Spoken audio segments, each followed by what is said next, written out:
Going to call the meeting of the Camarillo City Council to order. Special meeting. And I'll ask the clerk if the notice of special meeting been posted in or Yes. appropriate fashion. Thank you. Okay, we have an item on the agenda, but we'll take. Before we get to the agenda, we'll call the roll. I'm sorry. Councilmember Craven. Here. Councilmember Kildee. Here. Councilmember McDonald. Here. Vice Mayor Morgan. Here. Mayor Little. Here. Councilman McDonald, would you lead us in the flag salute? Please rise and join us in the Pledge of Allegiance. Your hand over your heart.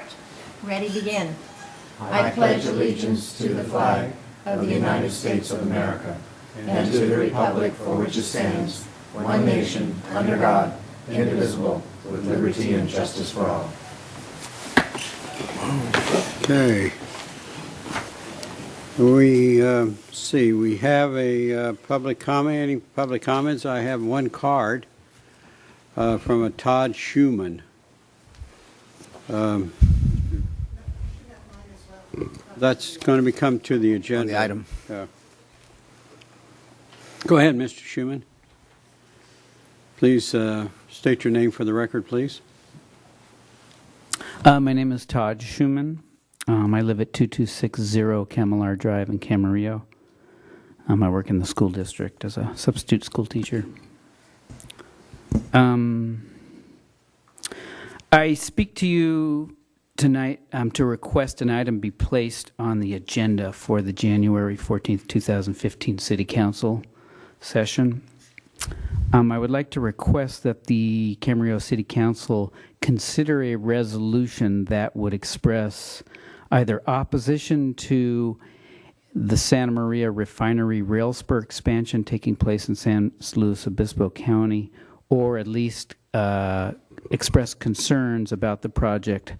This project could send up to 5 1.4 mile long 80 tanker cars through Camarillo about 5 times a week if it is approved, carrying Canadian heavy oil crude.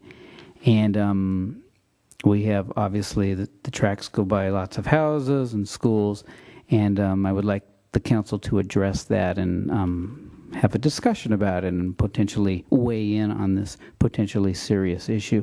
We obviously don't have time to go into it very much tonight, but I just want to make this request in light of action that was taken last night by the Moore Park City Council in which they approved a resolution opposing the rail spur expansion to the San Luis Board of Supervisors, primarily because of the potential risks to the community that are unmitigatable. If there's a big accident, there's all sorts of heavy, sticky, toxic crude with all sorts of volatile chemicals coming off, and there's not too much you can do about it. The stuff is very heavy, and they mix solvents with it that make it potentially more flammable. So it's a potentially big, serious issue for this community as well as Moore Park and other ones. So I would just like to get it onto the agenda so that we can facilitate and have some discussion among yourselves so that you can at least know what is coming down the pipeline, so to speak, concerning rail car or oil trains coming through Camarillo. Okay. Your Honor, Yes. this pertains to this. I was just at the Air Quality Board meeting up in Santa Barbara. I represent Ventura County and the other 2 counties. This was one of the issues. One thing we have to wait for, they are preparing an EIR. And excuse me. Yes, sir. The EIR is not completed yet. And there's a lot of different assumptions being made. And we have to wait and see. I would wait and see part of what that EIR says. Okay, I know there has been stuff that maybe it's the draft ER that I have seen, and maybe that's what has been referenced by the Moore Park City Council. I know they're quite a ways through the CEQA process on this already. It'll go back again because there's some other things were brought up like they did on EIR out like this. They can keep taking it back and make changes. We discussed that at length up there, and that is a problem. I think you're right. But we need to find out what's going on so the council itself can know about this, and then look at the EIR especially.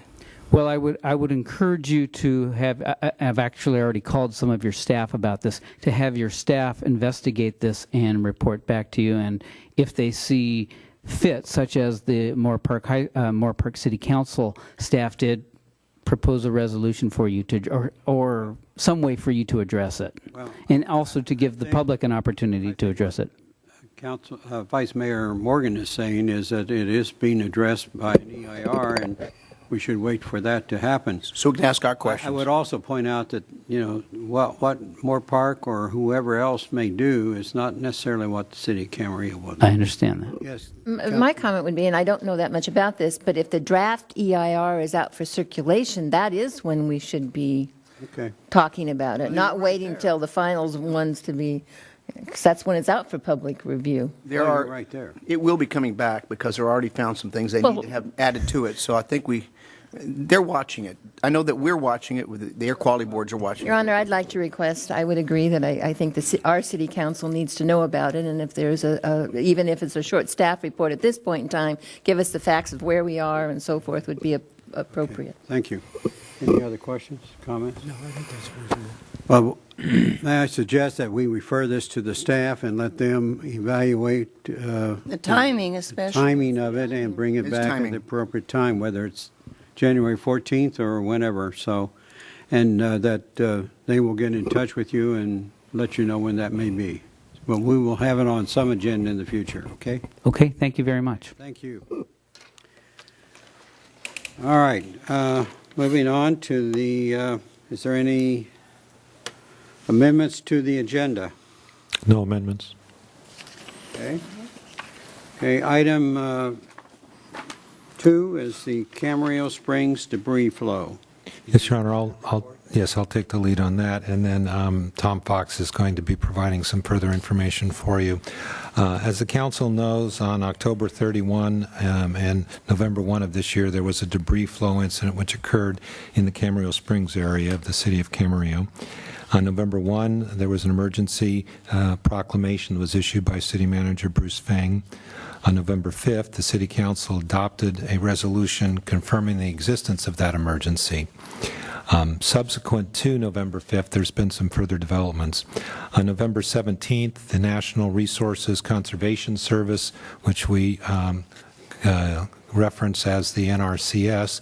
It is a department of the division of the Department of United States Department of Agriculture, issued several documents that were addressed by this council at your meeting on December 10th.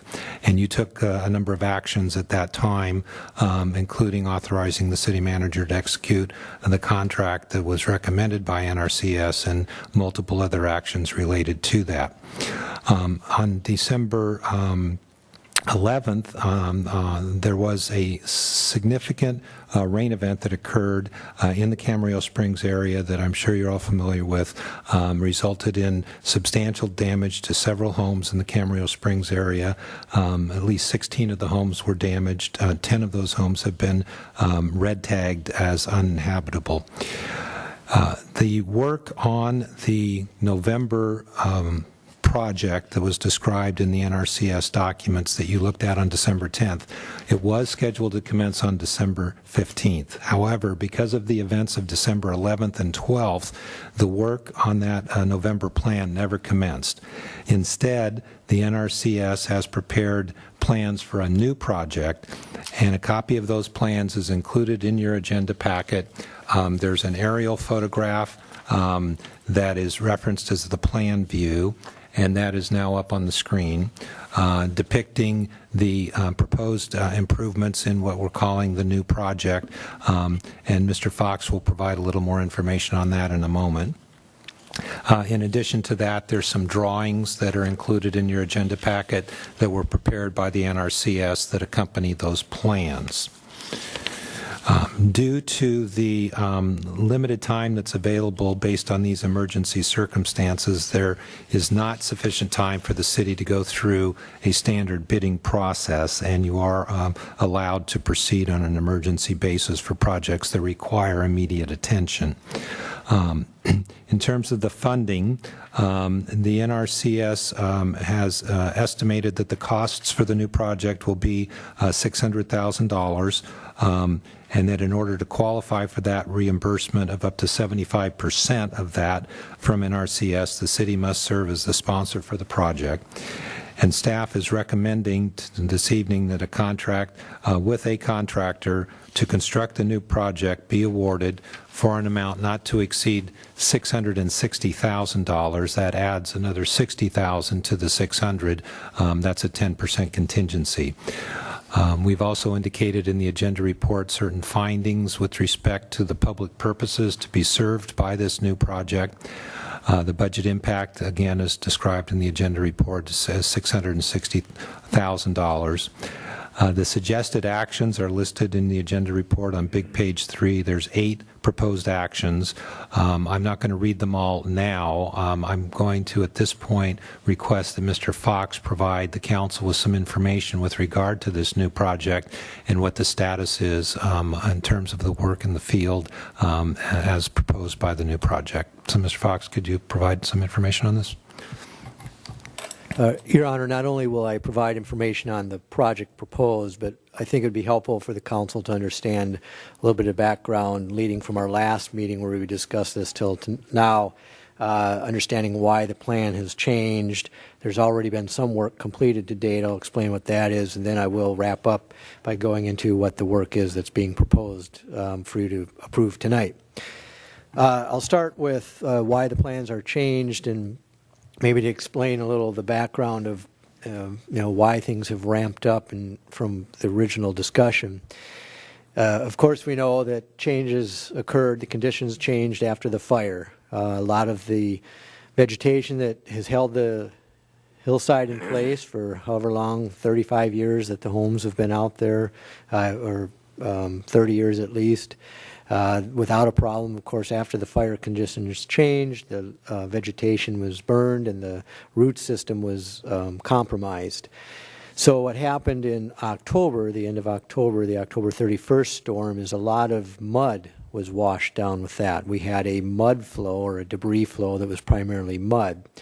And as a result of that, the NRCS responded by putting a plan together to try and develop a way of controlling future mud flows and preventing future damage. However, what happens is after each storm, we learn more of what's changing on the hillside, and it turns out that a lot of the dirt that was there, that turned to mud, was between the rock and holding the rock in place. Well, enough mud was washed down in that first storm that enough rock was exposed that then in the next storm that came, the December 11th and 12th, it was rock that came down the second time, and a much greater volume than the mud, and certainly much heavier and more capable of damage. So as a result of that, it was clear that now the conditions had changed where a different type of design was necessary to accommodate this new condition.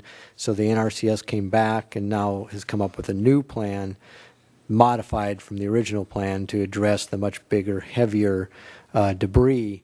And the primary difference is the first plan was comprised of barriers that were put up along the drainage system to help contain the mud and direct it down the drainage system. It was clear from the December 11th storm that those types of barriers would not be able to hold back the rock. So instead, and I'll get into more detail when I point to the plan. So instead, though, the concept changed to we need to figure a way to contain the rock on the hillside and prevent it from even getting to the drainage system. So that's really the change in focus that the NRCS has gone through in their new plan. Now, what's happened so far is because, as described, we were originally going to proceed with the new plan, or the original plan, I'm sorry, on December 15th. Right after the storm of December 11th, we had just gotten the approval from NRCS to proceed. In fact, the night of the storm, I believe, is when the funding was approved. The storm demonstrated that we needed to consider a different approach, but the NRCS has been very good to work with. They're very motivated to help, just like we are, to quickly address the problem. So right after the storm, the day the EOC, the Emergency Operations Center, was activated, they were willing to adjust their scope and say, you know what, let's abandon the original plan, the $360,000 budget that you approved at our previous meeting.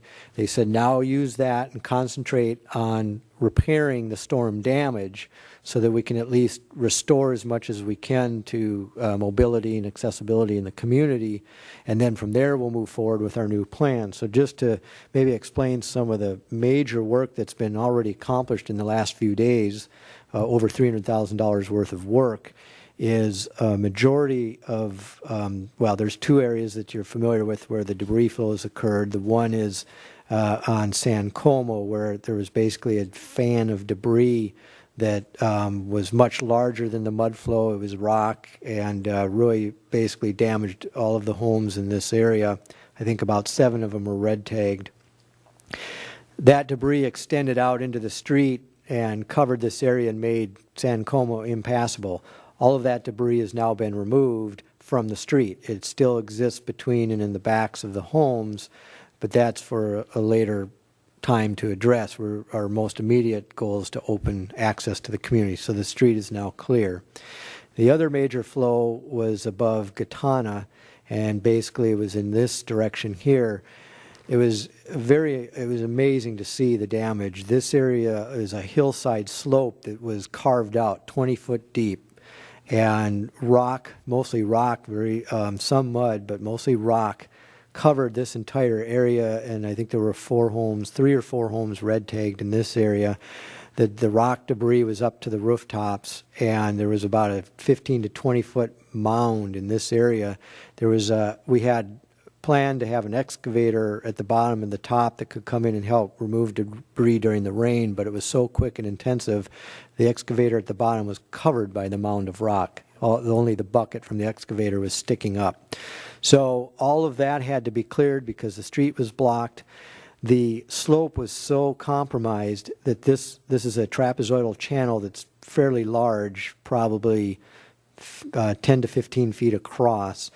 The entire underside of this channel was exposed. The dirt was washed away. There was nothing there. You can imagine the next storm bringing debris down and loading the channel would probably damage the channel, and the entire structure would come down. So our immediate goal was to remove the debris and then rebuild the hillside. In fact, if you go out there today, it almost looks like it did before there was ever any storm damage this year. So it's been restored. The drainage system, the integrity that was compromised has been restored, so that's no longer an issue. So at least everything has been put back to work as it was designed to work, and the streets are now all open for the community to have accessibility. Again, that was accomplished since last Friday, or actually last Saturday, and the work is something that is a little different than our typical contracts where we have time to bid. The contractor has time to put his crew together. We mobilize so quickly, and the type of work on a hillside is so complicated, it's expensive. And so this work costs $300,000 to be able to clean up and restore the community to the point that it is today. So much of that original budget of $360,000 has already been expended, which is why then the NRCS was agreeable to, and again, move very quickly and approve another $600,000, still with the same rules where it's a reimbursement. It's something that the money comes later, and that they reimburse 75% of the cost. Yeah, question?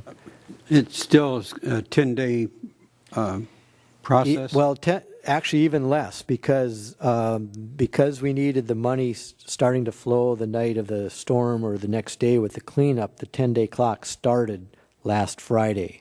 So and that clock is still moving forward, so we have roughly 5 more days to complete the work. So the next scope that I'm going to talk about, we essentially have 5 days.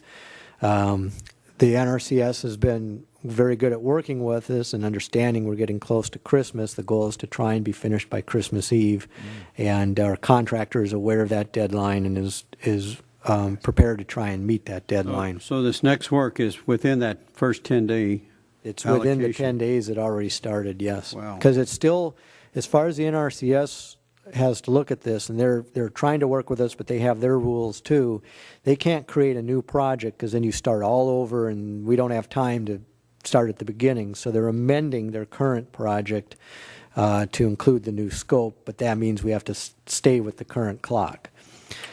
So with that in mind, the new project, as I mentioned, the focus has changed now from trying to contain the debris in the drainage system, but try and now prevent it from even getting to the drainage system. So these are the main areas. You can see a canyon here, and you can see a canyon here, and a smaller canyon there. That's where the debris is washing down from, and again, it's no longer mud, it's now rock that can range in tremendous range of size up to boulders. And so the idea is that we're going to grade or really reshape the profile of the slope in this area to level it out and in essence create a landing spot. So as debris comes down from the canyon, when it reaches a level area, we hope that it'll basically stop flowing, at least the major debris. There will still be water and some mud that will continue on, but the drainage system can handle that. And so we basically hope to contain any future debris in these. They're not really basins. We have to be careful not to call them debris basins. That's a whole different connotation that creates some issues to think in that term. So it's more of I call it a landing area for the debris. Oh, the landing zone. Yeah, landing zone.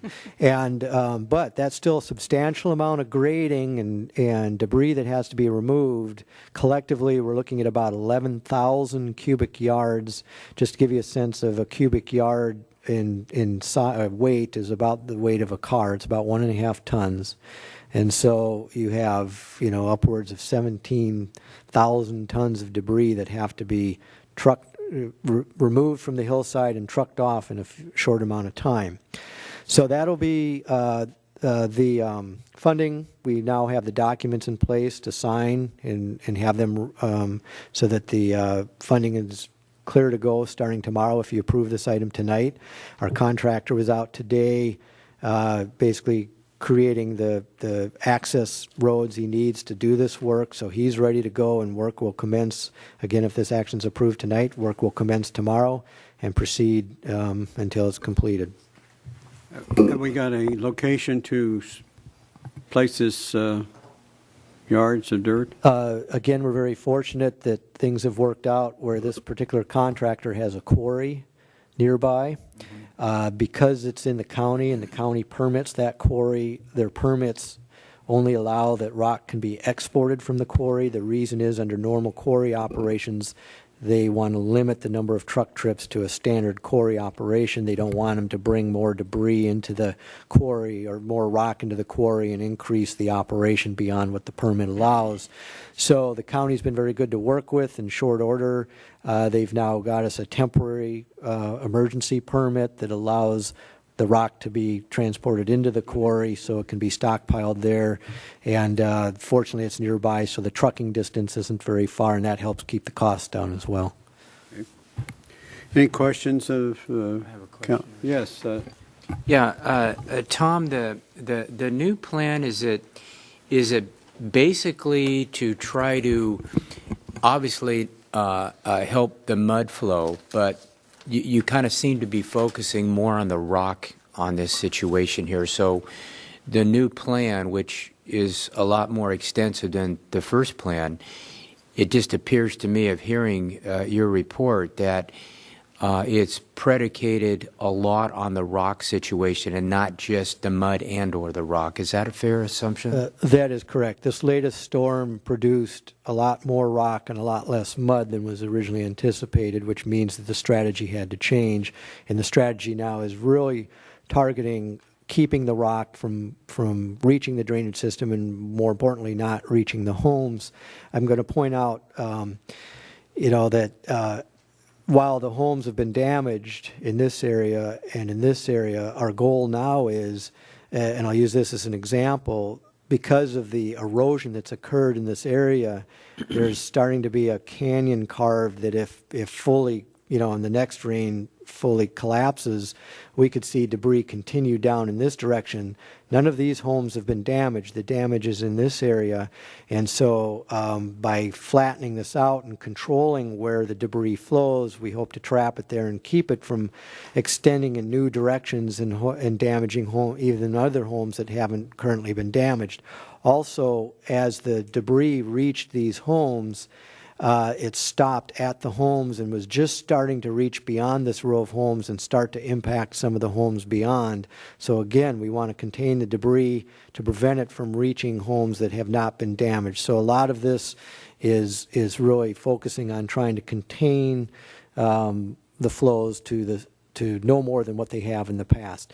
Two more points I just wanted to throw out real quick that I think are just important to note is we are not going to be able to protect against all storms. There may be a storm out there that there's just, again, with this last storm, we learned that no matter what we try, we may not be able to stop all debris.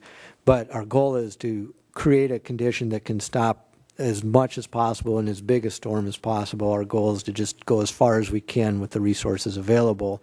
But the good news is that in doing what we've been, the plans we've had in place for the last storms, it's not just looking at the construction and mitigation measures, it's also the evacuation. And quite honestly, when you look at some of the damage to those homes, it's a fantastic accomplishment that nobody's been injured. And you see a lot of other incidents around the state that look similar, but the outcome was much worse. So at least we've been able to accomplish that, not have any injuries, including not even to Tinkerbell.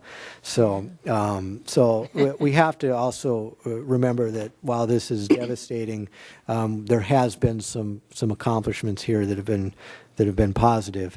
The other point I want to make, just as you consider approving the plan, in order to try and minimize future impacts, we have to move quickly. When you move quickly, while the NRCS staff is very experienced, they're registered engineers, there's not time to go out and survey and create a lot of detailed plans. That's just not the nature of how we could operate and achieve a quick turnaround. So they recognize that some of this, as we get up there and start grading and put the K-rail out to protect areas, we have to make adjustments in the field. And in our conversations with the NRCS staff, they understand that they do expect we might have to make some adjustments as we move forward. And so the plan as it laid out may not be exactly as the way things will end up appearing in the field. However, we've committed that any changes we make, we will certainly coordinate with the NRCS staff. They're very accessible, and we'll have them, agree with and approve any changes. So I just want to note that while we're typically, when we have a plan approved, we inspect and make sure everything's built exactly per plan. This has to be a little more flexible because of the type of emergency we're dealing with. Question. Vice Mayor. I've been up there several times, and one of the areas that hit these homes right here by the clubhouse, that went clear to the roof on 2 or 3 of them, there was a drainage time up above where it went over and then dug out, actually, and pulled it down. If you had this drawing I see right now in that area that shows it's on the bottom right here, that piece. Okay? If we flattened in the below and that filled up, it would still then go over and down again, wouldn't it? The hope is, and what you're describing is, I'll use this area, is that there'll be enough capacity here to trap the large debris, and then the smaller debris that might continue on, mostly water and mud, will be carried down the trapezoidal channel and continued out into the drainage system, and hopefully never continue on to these homes. However, again, depending on the storm, there may be that storm that brings so much debris down that it overwhelms the capacity of this area, and some of the debris could continue on and could again reach the homes that have been damaged. Now, what we've put in place is what the blue line represents as K-rail, a barrier system. So if the debris again reaches that, hopefully between that barrier system and the homes that are there, at least it will prevent it from continuing on and damaging any other homes that currently have not been damaged. Okay. Yes, Councilman McDonald.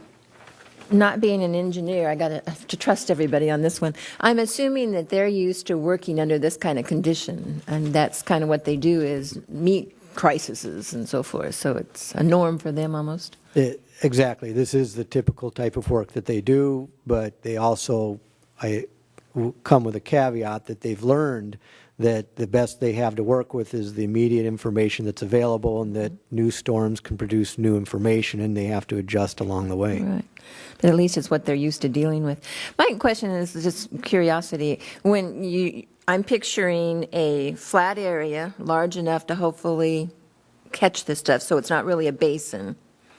Or is it kind of carved out so it... No, correct. It's not a tub or basin. It's a flat area. The concern is without a properly designed basin, which would take longer because you have to have a drainage system and other features, because if you start holding water, that water can saturate the land in front of it. Now you might get into a landslide much worse than a debris flow. Right. So is there anything along the edge, or hopefully it's just big enough to contain it? Is there something that keeps it corralled, so to speak? Basically, the edge will be a fairly large trapezoidal channel, so anything that reaches the edge will fall in the channel and then will hopefully follow the drainage system instead of continue on towards the homes. So then one of the keys is trying to keep that channel clear, as Right. you've done before. Okay. Any other questions? I just have one more. Yes. We're on the clock, the 10 days. What happens if we don't make the 10 days? Do we keep going, or? Yes. Okay. Yes, and our hope is that if we don't meet the 10 days, there's probably some kind of extenuating circumstance that has delayed it, and that the NRCS so far has been very good to work with us when those kinds of issues come up. Okay, any other comments from the city council? We do have Comments or just questions? Because I have comments, but I was going to do them later after. Okay. Yeah, I needed to complete the staff report. go on. It'll Okay, go ahead. just take me a moment here. Right. So after I'm finished, then if you want to take public comment and then make your own comments. There's 8 items that are before you tonight, and they're in the agenda packet on page 3. The first one is to authorize the city manager to execute a contract for the new project work not to exceed $660,000, and that's based on the new project that's been designed by NRCS. That project is the one that was in the plans I referenced earlier. The second item is to authorize the city manager or designee to execute all necessary documents with the NRCS for the city to qualify for reimbursement for federal funds. I received late this afternoon from the NRCS the forms that they require to be signed, so I will arrange for those to be signed by Bruce Feng first thing tomorrow morning and get those off to NRCS, so that'll be accomplished. The third item is to approve the NRCS plans and specifications. Those are the documents that are included in your agenda packet as attachments 1 and 2. Item 4 is to make the findings of public purpose. Those findings are as described in the agenda report. 5 is to adopt a resolution extending the emergency proclamation. As you recall, you've had previous extensions, but you need to revisit this every 30 days or less.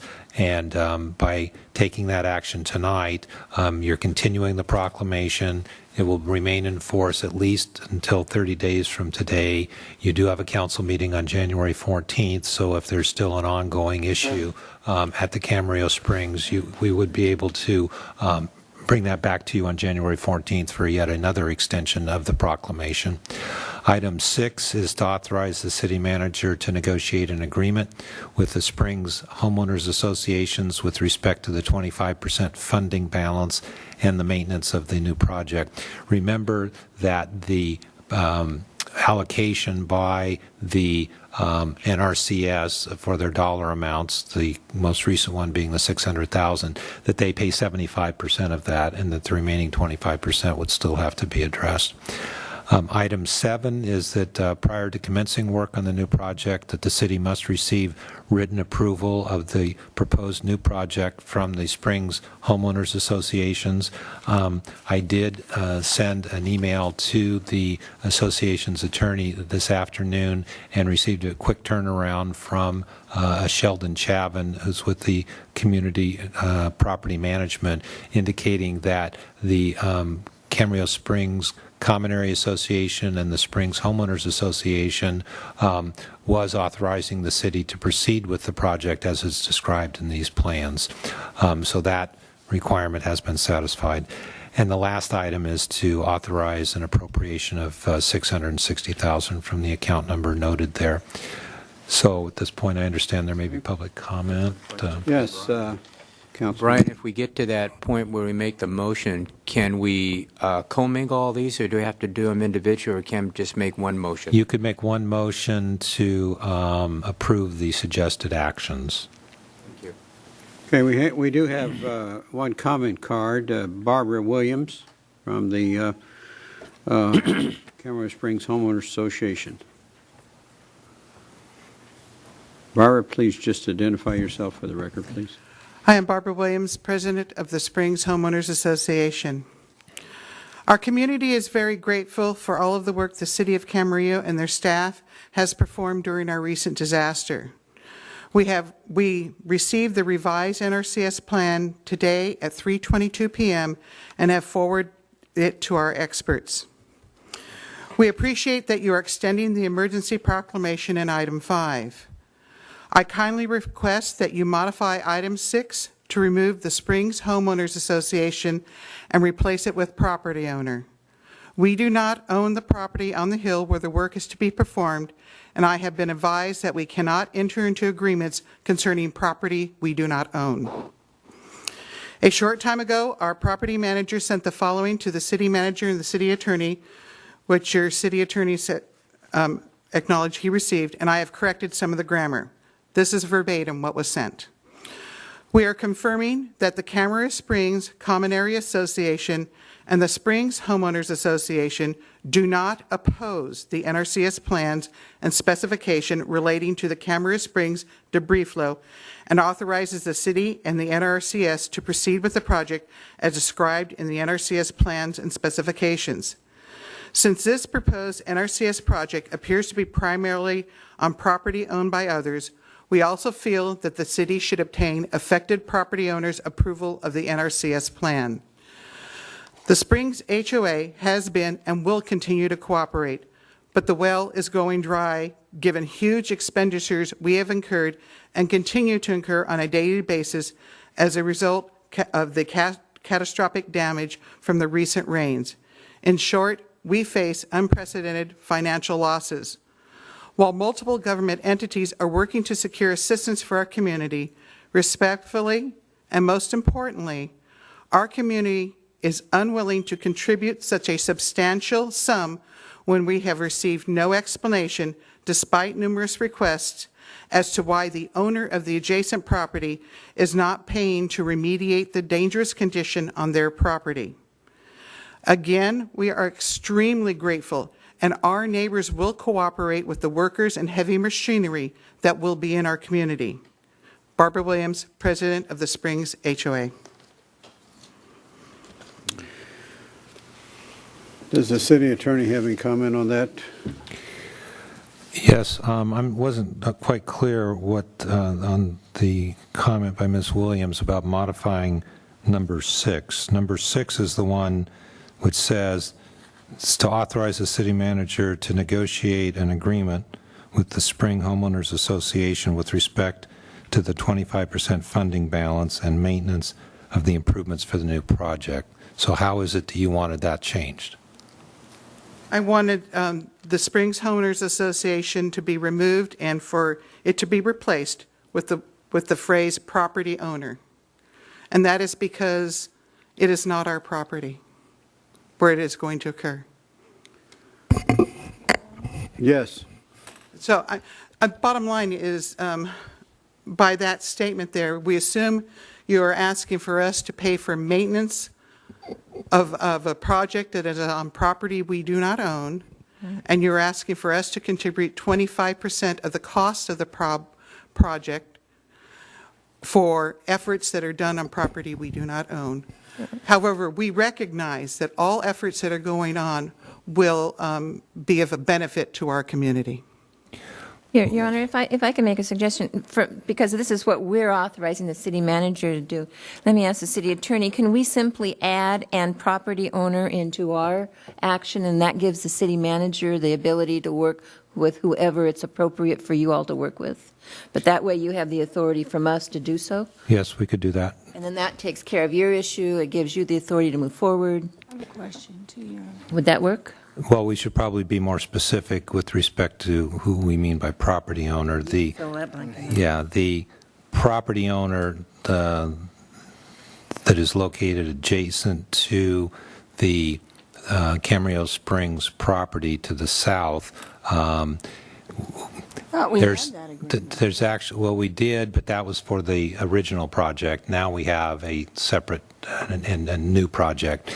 So, staying with item number 6, we could say, after we say negotiate an agreement with the Springs Homeowner Association and the adjacent property owners, plural actually, because there's a number of property owners that own that property. So it would be the adjacent property owners to the south of the Camarillo Springs area, where the landing zones would be graded. But remember, this is just us giving the city manager the authority to do this negotiation, so you can worry about which ones they are. If we just say adjacent property owners, then it's up to you all to decide who you negotiate what with. You're right. I was trying to be more specific. Trying to be an attorney. Yeah, well, I guess that is my curse. Excuse me, before we get on to that runway there, don't we have an agreement with the property owners for access that is based upon basically a hold harmless? Well, actually, I'd prefer not to get further into that discussion this evening, but the answer is yes, we had an agreement and still have an agreement with respect to the original plan. This agenda and the items and the actions you're taking tonight are, in my opinion, sufficient for us to proceed with this new project. Under what access authority? Access is a whole nother. Access and maintenance are two different things. They are. And on item number 6, I do agree that we can probably, by shorthand, just add after the words Springs Homeowners Associations and just say, and adjacent property owners. And that would be sufficient direction for the city manager in terms of negotiation. Obviously, whatever agreement would be reached would come back to the council at a future date. And then the other question that was asked, let's see, about, I think that covers it, doesn't it, Ms. Williams? Wasn't there another one where instead of saying they approved of the project, they wanted to say they did not object to the project? Well, we heard Ms. Williams read the email, and it says they do not oppose it, and then they also say that they authorize the city to proceed with the project as described in the plans, which to me is sufficient authorization. What I didn't want us to be in a situation where the Homeowners Association was opposing the project. So I interpret this email to mean they're not opposing it, which authorizes us to proceed with it. So that's about all I have to say on that point right now. You had a question, Councilman? Well, I don't know if it's a question or a comment, but there also was a request to not add some owners, but to remove the Springs homeowners because nothing was being done on their common area. And it was my understanding that some of this total of $660,000 included costs for removal of the debris from their private streets and such. Is that, so it does involve costs that were spent on common areas, namely streets and such, owned by either this homeowners association or one of the homeowners association. Is that correct? I'm not sure that any of the 600,000 is intended for that. My understanding is that the 600,000 is intended for what we're calling in our agenda report the new project.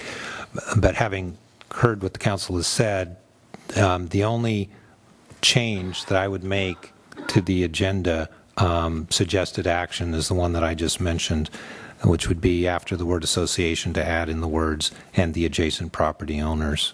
Yeah, Your Honor, I reinforce that recommendation and to clarify, Councilmember Craven is correct. There is some of the work, while it may not be a major portion of the work of the new project, that will be in the benefiting and will be on association property. Will be on the streets, providing K-rail and some protection to the homes. So, yeah, and that's not what we're trying to define tonight is whose percent of responsibility. That's all part of the negotiation. But I think what we're just trying to do at this point is identify all the parties that need to be involved in that negotiation. I have another question then, based on what the city attorney and Mr. Fox said. So are these like one and then two and they add together? So there was, what, $100,000 last week with Project 1? Or how much was it? Yeah, again. And then this is, so we're now talking 770,000 or something like that? Here's my answer. Let me tell you where I'm coming from. When I read the staff report, I thought it was in place of, so we need more explanation, I think. And let me start with the answer is yes and no. So that's why it's confusing. Let me try and clarify. It depends on which agency part of this is we're talking about. So with the NRCS, I'll start with them. It is all part of the same plan. They look at a project as they come into an area that's been impacted and they come up with a solution and they implement the solution with a funding commitment and a deadline, a 10-day deadline. So when the project started on the 11th or the 12th, that started with a budget of $360,000 and a 10-day clock. Because it has to continue with them as the same project for them to be able to work with us and get more funding and do it quickly, they can't start over. So they use the same project and expand the scope. In this case, it's really almost replace the scope because the original plan didn't get implemented and will not be implemented. The new plan will. So while the plan is new, the project is the same project that we started with. And so that project had an original budget of $360,000. They've added to the project $600,000 for a total budget of $960,000. So that's the way they're viewing it. Now the way we look at it is the work that occurred so far was in response to the December 11th storm, and it was a cleanup operation that we contracted for that effort, and that effort was not quite, but most of the $360,000 budget. So we look at that as one contract and one project, the cleanup operation. Now we're going to implement a same contractor, but another contract, so that we can keep the work separate between a cleanup operation and a new project design and construction operation. And so we have another $600,000 to work with, and that will pay for the new contract that we will start work on tomorrow. Does that help? Yeah, you explained it very well. I hadn't understood that to begin with when they were talking in the reports about expanding it, and I thought it expanded the amount and expanded the other, but it added two. Okay.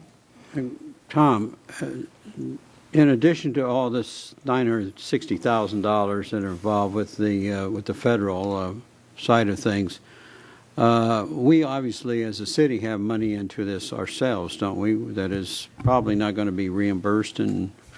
That is correct. We have quite a few hours of manpower and equipment that we've used, and that is not part of this budget that we've been discussing. So that'll be a separate, expense that we will absorb. One more question. We'll have an accounting of that at some point Yes, there is. Yeah, we have our timesheet system set up to account for our time, and we know our material costs as well. I've got One a more- question here. Yes. My turn. Yeah. The amount, the stuff that came and overflowed the street and covered those 2 or 3 houses, those 2 for sure, the second time, not the ones down below. How much did we spend out of that 360 on that cleanup? Any? Or is that our own? No, that was part of the 360, and that's where actually most of it was spent. You're talking about the debris on Gatana? Yes. Yeah, Gatana is where there was a lot more rock that had to be removed, and then that's where the hillside was carved out that we had to rebuild and restore. Exactly. And so there was a tremendous amount of construction activity to do that absorbed most of that budget. How much have we spent of the 360? Probably about 330 at this point. Wow. Okay. Yes. I had one more question. Jan? Speaking of funding, the account that you're asking us to appropriate the funds from, do you happen to know what account it is? I know Ronnie's not here. Is it some special disaster fund or your regular budget? Don't I know? believe it was a general account that we use for contracting services, since that's essentially what we're doing here. And then, but it was a much smaller budget, of course, that we usually contracting for small operations, but we use that account that just because it already existed. But to keep track of this separately from the smaller projects we would do independently, this is getting a project number assigned to it as well. Okay. And I'm assuming that we're keeping track of all of our costs in case we do indeed get disaster, the state gives money or there's some kind of... Absolutely. We're not only keeping track of all our costs, our staff and other costs that the city's paying directly for, but we're also trying to track every related cost, what the HOA is paying for beyond the NCRS contract, so that, and even what the damage to the homes is likely to be valued at, so that we can show that the total cost impact to our community is hopefully something above the thresholds that qualifies us to get other funding sources. So we've declared the disaster area. The state has not yet. The state has not. We have been contacting all of our state and federal representatives to try and encourage the governor to make the declarations necessary for funding. Because we need him first, and then it can go to the federal level. Correct. Your Honor, Okay, yes. I had 2 more questions. We did 360,000 last time and 660,000 this time. So it's not 960, it's a $1,020,000 or something? Correct. The difference being that the NRCS has approved a budget of 960,000, and then in this latest 600,000 that we're asking you to authorize, we added a 60,000 contingency, which is the difference that adds up to the 1,020,000. Okay. And my second question, has the county declared an emergency? Because they have to before the state can, don't they? I can't say definitively what actions have occurred, other than I know we've coordinated with them, and I believe they have contacted the state encouraging the declaration at the state level, so that I would imagine then whatever actions they had to take to put them in a position to do that, they've taken, but I can't confirm that at this point. Okay, we have one card that's been a person asked to appear, Jim Lingle. Mr. Lingle, please identify yourself, please. Sure. My name is Jim Lingle. I'm an attorney. Actually, I know most of you. And this really addresses the last comment. I have been personally in touch with Supervisor Long's office to try to make sure that the county is actively declaring a disaster for this project. I've been in touch with Senator Hannah Beth Jackson's office, as well as Assemblywoman. She's too new. I've forgotten her name. Julia Brownlee. No, Jackie Irwin. Jackie Irwin. Trying to work on all those things. I have been, just as of today, I've become involved in this matter working with the Common Area Association, which is separate from the Springs. There's another way to back into federal assistance, and really that's what I want to address. If the total amount of the disaster, I believe the magic number is $2.2 million. If the total amount of the disaster exceeds $2.2 million, then we can get into FEMA assistance, and that may be acutely important, because then we can get some low-cost loans as well as possible grants. To the extent anybody is going to be contributing, anybody other than the city is going to be contributing to this. For those of you who know me, I've spent my entire career working with homeowner associations, and they just don't have the kind of money that you're talking about. So, having access to FEMA money would be really important for us. So I would ask that you direct staff to begin totaling these things up. I mean, if you're talking about $1 million in repairs right now, and you add in the value of the homes that are destroyed and will never be rebuilt, you're already in excess of $2.2 million. And I'd like you to get that number together as quickly as possible so that we can get FEMA involved. Thank you very much. I'll answer questions if anyone. Okay. Any questions of Mr. Lingle? I think it's a very good suggestion. Thank you very much. Your Honor, we're again exploring every opportunity, and this is one of them. We're also numbers changed over the years. It used to be 2.2. It's now 2.8 from what we understand, and talking with FEMA. And the other challenge is they view each event independently, so each rainstorm and the impact is a separate event, separate cost. In talking with Congressman Brownlee, we explained that to her, and she's going to explore if there are ways to link the events, since they're all related as results of the fire and tied together, and so that hopefully we can show the collective cost is above the threshold and qualify for some assistance in that vein as well. I would hope that we can have some kind of a definitive report then on January at our next meetings about how that is progressing, if it is progressing. Absolutely. We'll keep you posted on any success we achieve related to this matter in any category. Well, it seems to me that from what I gather, the only way we're going to be able to assist the individual property owners is in the way that's been mentioned tonight, that is through a FEMA declaration of a disaster. So I think it's very important to make all efforts to do that. Okay, anything else to come to before we take a vote? Just one thing. It's pretty clear that our staff is way up there. I mean, you're asking for things to be done, they're already doing them. They're already applying for things. That's why we have a good staff. And we know that we ask them about these things, and they're already doing them.